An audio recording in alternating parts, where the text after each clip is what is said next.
C'est pourquoi j'aime dire aux gens, ce que tu ne peux pas dire à Dieu, il ne faut pas le dire aux hommes.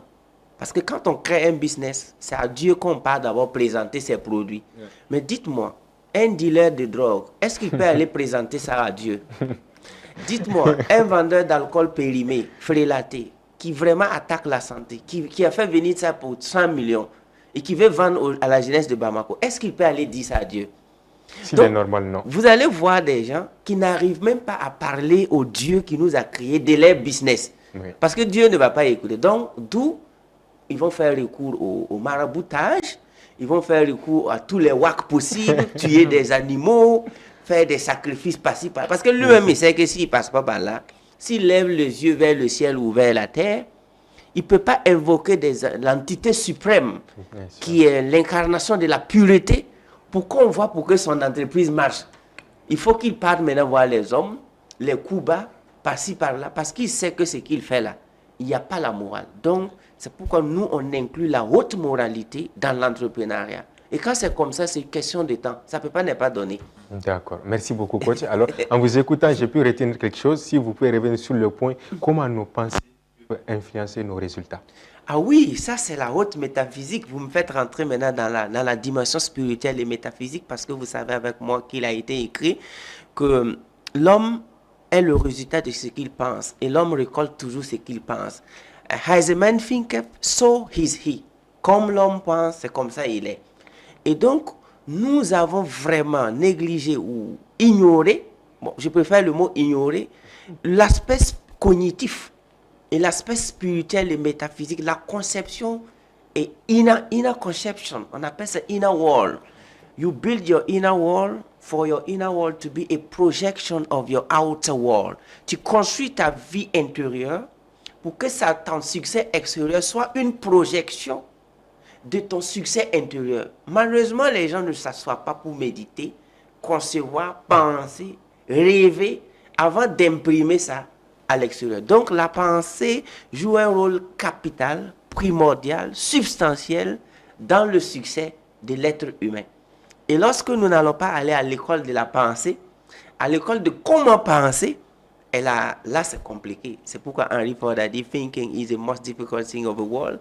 That's why most people think. » Penser est la chose la plus difficile du monde. Raison pour laquelle peu de gens même s'engagent dans la pensée. Les gens préfèrent ne pas aborder ça. Parce que c'est très compliqué de penser. Et donc, et là, il faut venir là-bas. C'est parce que c'est là où c'est compliqué aussi qu'il y a les grands résultats. Parce que si le succès était aussi facile, tout le monde allait réussir. Donc, c'est ça.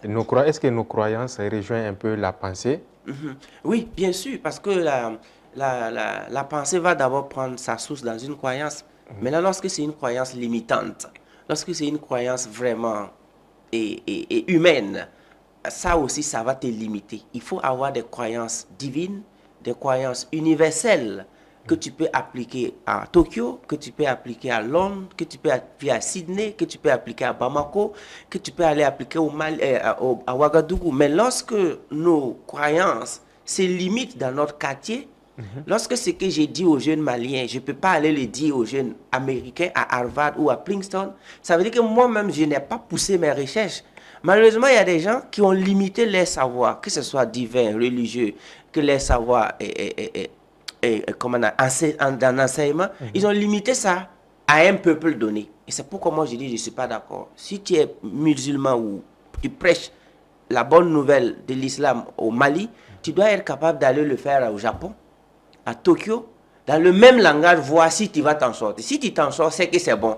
Mais si c'est vraiment au Mali que tu peux dire ça là, c'est que tu n'as pas encore élevé ta spiritualité, parce que quand on lit le Coran, c'est des livres, c'est le summum de la science en fait. Oui.